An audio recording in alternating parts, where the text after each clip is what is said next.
Céad Míle Fáilte. Welcome to the Treasured Tales of Ireland, a place where you can come and listen to the many myths, legends, folk tales, and fairy tales of the Emerald Isle, helping to keep the stories of the past alive. My name is MyLinda Butterworth, and I will be your teller of tales. I hope you'll join me each week for new stories.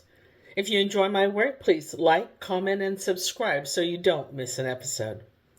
Additionally, be sure to explore my other story collections for more tales.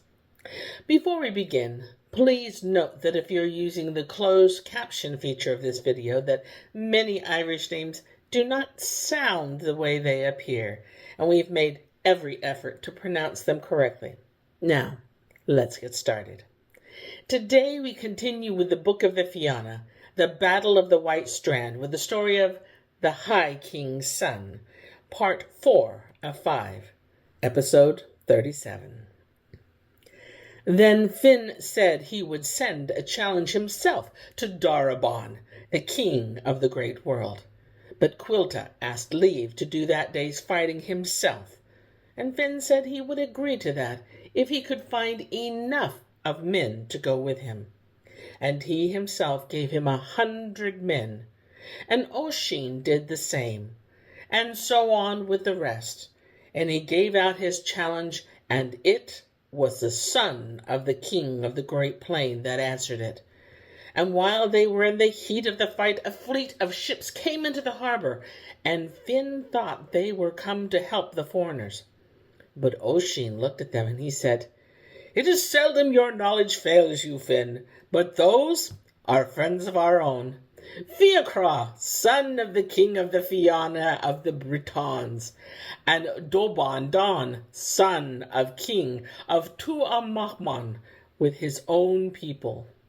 And when those that were in the ships came on shore, they saw Caoilte's banner going down before the son of the king of the great plain. And they all went in a hurry on to his help, and between them they made an end of the king's son and all of his people. "Who will keep watch tonight?" said Finn then. "We will," said the 9 Garus of the Fianna, of Slieve Mish, and Slieve Cua, and Slieve Clare, and Slieve Croft, and Slieve Maughey, and Slieve Fuad, and Slieve Ahamor, and Dún Sobaka, and Dún Ajalagan. And they were not long watching, till they saw the king of the men of Dragon coming towards them. And they fought a fierce battle, and at the end of the night there were left standing but 3 of the Garus, and the king of the men of Dragon. And they fought till their wits were gone from them, and those 4 fell together, soul against soul, and lip against lip. And the fight went on from day to day, and from week to week, and there were great losses on both sides. And when Fergus of the Sweet Lips saw that so many of the Fianna were fallen, he asked to leave, but went to Tiawer of the Kings, where the High King of Ireland was, and he told him the way it was with Finn and his people. "That is good," said the High King. "Finn to be in that strait, for there is no labouring men dares touch a pig or a deer or salmon if he finds it dead before him on account of the Fianna. And there is no man but is dread to go from one place to another with leave from Finn, or to take a wife till he knows if she has sweetheart among the Fianna of Ireland. It is often Finn has given bad judgments against us," he said, "and it would be better for us, the foreigners, to gain the day than himself." Then Fergus went out to the lawn where the High King's son was playing at ball. "It is no good help you are giving to Ireland," said Fergus then, "to be playing a game without lasting profit, and strangers taking away your country from you." And he was urging him and blaming him, and great shame came on the young man, and he threw away the stick, and went through the people of Tiawer, and brought together all the young men, 1,020 of them that were in it, and they asked no leave and no advice from the high king, but they set out and went on till they came to Fintroy. And Fergus went to where Finn was, and told him the son of the high king of Ireland was come with him. And all the Fianna rose up before the young man, and bade him welcome. And Finn said, "Young man," he said, "we would sooner see ye coming at a time when there were musicians and singers and poets, and high-up women to make pleasure for you, than at a time we are in straits of battle the way we are now." "It is not for playing I am come," said the young man, "but to give you my service in battle. I never brought a lad new to the work into the breast of battle," said Finn, "for it is often a lad coming like that comes his death, and I would not wish him to fall through me." "I give my word," said the young man, "I will do battle with them on my own account, if I may not do it on yours." Then Fergus of the fair lips went out to give a challenge of battle from the son of the high king of Ireland to the king of the world. "Who will answer the king of Ireland's son for me?" said the king of the world. "I will go against him," said Slikek, king of the men of Sepida, and he went on shore, and his 3 red battalions with him. And the high king's son went against them, and his comrades were near him, and they were saying to him, "Take a good heart now into the fight, for the Fianna will be no better pleased if it goes well with you than if it goes well with the foreigner." And when the high king's son heard that, he made a rush through the army of the foreigners, and began killing and overthrowing them, till their chief men were all made an end of. Then Sligek, their king, came to meet him, very angry and destroying, and they struck at one another and made a great fight. But at the last, the king of Ireland's son got the upper hand and killed the king of the men of Sepida and struck off his head. And the fighting on from day to day, and at last Finn said to Fergus of the sweet lips, "Go out, Fergus, and see how many of the Fianna are left for the fight today." And Fergus counted them, and he said, "There is 1 battalion only of the Fianna left in good order, but there are some of the men of it," he said, "are able to fight against 3, and some that are able to fight against 9 or 30 or 100. "If that is so," said Finn, "rise up and go to where the king of the world is, and bid him to come out to the great battle." So Fergus went to the king of the world, and it is the way he was on his bed, listening to the music of harps and pipes. "King of the world," said Fergus, "it is a long you are in that sleep, and that is no shame for you," he said, "for it will be your last sleep. And the whole of the Fianna are gone out to the place of battle," he said, "and let you go out and answer them." "In my opinion," said the king of the world, "there's not a man of them that is able to fight against me, and how many are there left of the Fianna of Ireland?" "1 battalion only, that is good order," said Fergus. "How many of the armies of the world are there left?" he said. 30 battalions came with me to Ireland, and there are 20 of them fallen by the Fianna. And what is left of them is 10 red battalions in good order, and there are 8 good fighters of them," he said, "that would put down the men of the whole world if they were against me. That is myself, and Caoilte my son, and Ogramach, the daughter of the king of Greece. That is the best hand in battle of the whole world after myself, and Fianna of the teeth, the chief of my household, and the king of Lochlan, Cossel Clumach of the feathers, and his 3 sons, Taka, and Fernay of the broad shoulders, and Maga of the sea." "I swear by the oath of my people," said the king of Lochlan, "if any man of the armies goes out against the Fianna before myself and my 3 sons, we will not go at all, for we would not get the satisfaction we are used to unless our swords get the fill of blood." "I will go out against them alone," said Fianna, the youngest son of the King of Lochlan. With that, he put on his battle suit, and he went among the Fianna of Ireland, and a red-edged sword in each of his hands. And he destroyed those of the young men that were sent against him, and he made the strand narrow with their bodies. And Finn saw that, and it was torment to his heart, and danger of death and loss of wits to him, and he was encouraging the men of Ireland against Fianna. And Fergus of the True Lips stood up, and it is what he said. "Fianna of Ireland," he said, "it is a pity the way you are under hardship, and you defend in Ireland. And one man is taking her from you today," he said, "and you are like no other thing but a flock of little birds looking for shelter in a bush from a hawk that is after them, and is going into the shelter of Finn and Oisin and Caoilte you are," he said. "And not one of you is better than another, and none of you sets his face against the foreigner."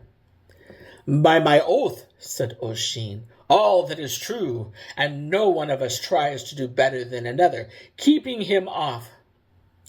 "There is not one of you is better than another," said Fergus. Then Oisin gave out a great shout against the King of Lochlan's son. "Stop here with me, King's son," he said, "until I fight with you for the Fianna." "I give my word, it is short the delay will be," said Fianna. Then he himself and Oisin made an attack on one another, and it seemed for a while that the battle was going against Oisin. "By my word, man of poetry," said Finn then to Fergus of the True Lips, "it is a pity the way you sent my son against the foreigner. And rise up and praise him, and hearten him now," he said. So Fergus went down to where the fight was, and he said, "There is great shame on the Fianna, Oisin, seeing you so low in this fight. And there's many a foot messenger, and many a horseman from the daughters of the kings and princes of Ireland looking at you now," he said. And great courage rose in Oisin. Then he drove his spear through the body of Fianna, the King of Lochlan's son, and he himself came back to the Fianna of Ireland. Then the armies of the world gave out a great cry, keening Fianna, and there was anger and not fear on his brothers, for they thought it no right thing he should have fallen by a man of the Fianna. And Toka, the second son of the King of Lochlan, went to shore to avenge his brother, and he went straight into the middle of the Fianna, and gave his sword good feeding on their bodies, till they broke away before him, and made no stand, till Louis' son turned round against him. And those two fought a great fight, till their swords were bent, and their spears crumbled away, and they lost their golden shields. And at last Louis' son made a stroke of his sword that cut through the foreigner's sword, and then he made another stroke that cut his heart in 2 halves, and he came back high and proud to the Fianna. Then the third son of the King of Lochlan, Monga of the Sea, rose up, and all the armies rose up along with him. "Stop here, men of the world," he said, "for it is not for you but myself that has to go and ask satisfaction for the bodies of my brothers." So he went on shore, and it is the way he was, with a strong iron flail in his hand, having 7 balls of pure iron on it, and 50 iron chains, and 50 apples on every chain, and 50 deadly thorns on every apple. And he made a rush through the Fianna to break them up entirely, and to tear them into strings. And they gave way before him. And great shame came to Feadoc, son of the king of the Bretons. And he said, "Come here and praise me, Fergus of the True Lips, till I go out and fight with a foreigner." "It is easy to praise you, son," said Fergus, and he was praising him for a long time.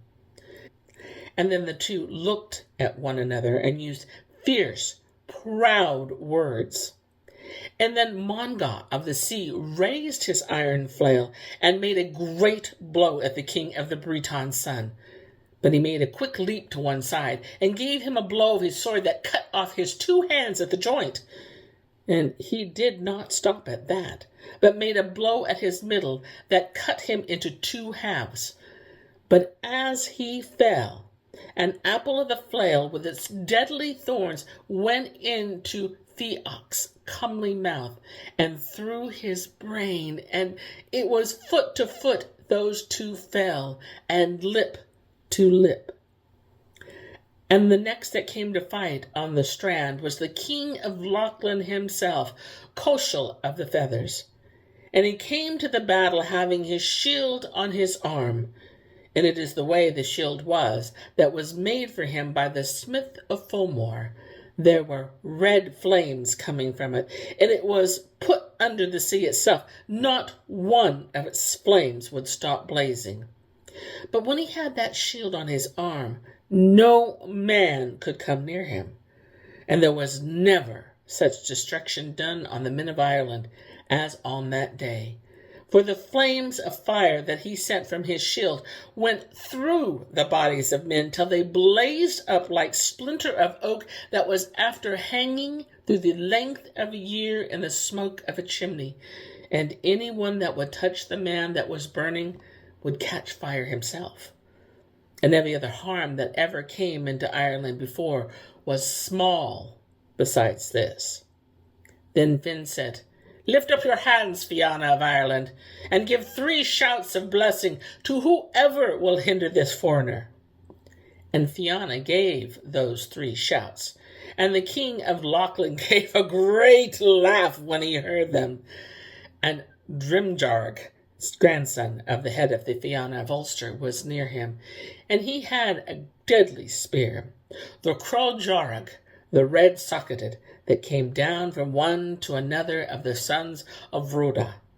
And he looked at the king of Lochlin, and he could see no part of him without armor, but his mouth that was opened wide, and he laughing at the Fianna. Then Drimjarg made a cast with the Crowjarg that hit him in the open mouth, and he fell. And his shield fell along with its master, and its flames went out. And Drimjarg struck the head from his body, and made great boast of the things he had done. It is then Fergus of the True Lips set out again, and went through the length of Ireland till he came to the house of Teague, son of Nuadal, that was grandfather to Finn. And there was great grief on Morna, Finn's mother, and on Lobron of the Long Hand, her brother, and all her people, when they knew the great danger he was in. And Teague asked his wife, who did she think would escape with their lives from the great fighting at the White Strand. "It is a pity the way they are there," said she, "for if all the living men of the world were on one side, Daire Bonn, the king of the world, would put them all down, for there are no weapons in the world that will ever be reddened on him. And on that night he was born the smith of the Fomor, made a shield and a sword, and it is the prophecy that he will fall by no other arms but those. And it is the king of the country of the fair men he gave them to keep, and it is with him they are now." "If that is so," said Teague, "you might be able to get help for Finn, son of Cool, the only son of your daughter, and bid Lobron Lofher go ask those weapons of him," he said. "Do not be asking me," said she. "Do to go against Daire Bonn that was brought up in my father's house."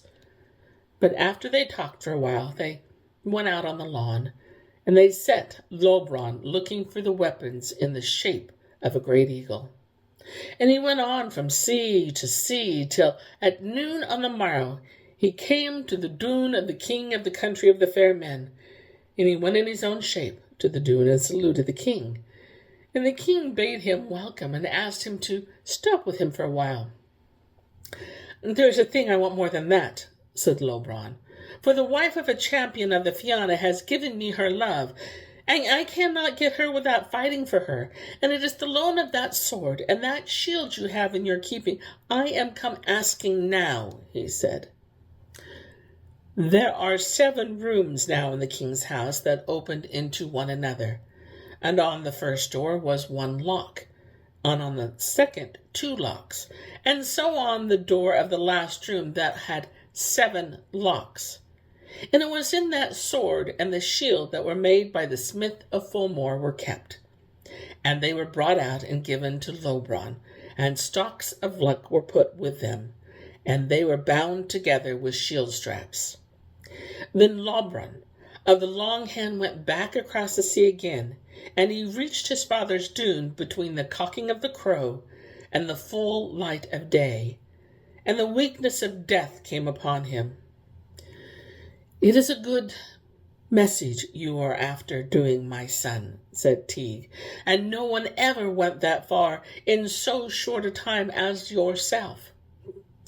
"It is little profit that is to me," said Lobron, "for I am not able to bring them to Finn in time for the fight tomorrow." But just at that time, one of Teague's people saw son of Avine, that was as quick as the wind over a plain to the middle of every day. "You are come at a good time," said Teague, and with that he gave him the sword and the shield to bring to Finn in the battle. So son of Avrin, went with the swiftness of a hare or a fawn or swallow, till at the rising of the day on the morrow he came to the White Strand. And just at that time Fergus of the True Lips was rousing up the Fianna for the great fight, and it is what he said. "Fianna of Ireland," he said, "if there was the length of 7 days and 1 day, you would have work to fill in now, for there never was and never will be done in Ireland a day's work like the work of today." Then the Fianna of Ireland rose up, and they saw son of Avine, coming towards them with his quick running, and Finn asked news from him. "It is from the dun of Teague, son of Nuda, I am come," he said. "And it is so to yourself I am sent, to ask how it is you did not redden your weapons yet upon the king of the world." "I swear by the oath of my people," said Finn, "if I do not redeem my weapons on him, I will crush his body within his armor." "I have here for you, king of the Fianna," said then, "the deadly weapons that will bring him to his death, and it was Lobron of the long hand got them for you through his druid arts." He put them in Finn's hand then, and Finn took the coverings off them, and there rose from them flashes of fire and deadly bubbles, and not one of the Fianna could stay looking at them, but it put great courage in them to know they were with Finn. "Rise up now," said Finn to Fergus of the True Lips, "and go where the king of the world is, and bid him to come out to a place of the great fight." And here is where I end my tale for today. But I'll be back with more tales, many more tales. Until then, my friends, enjoy the journey. Slán go fóill. Bye for now.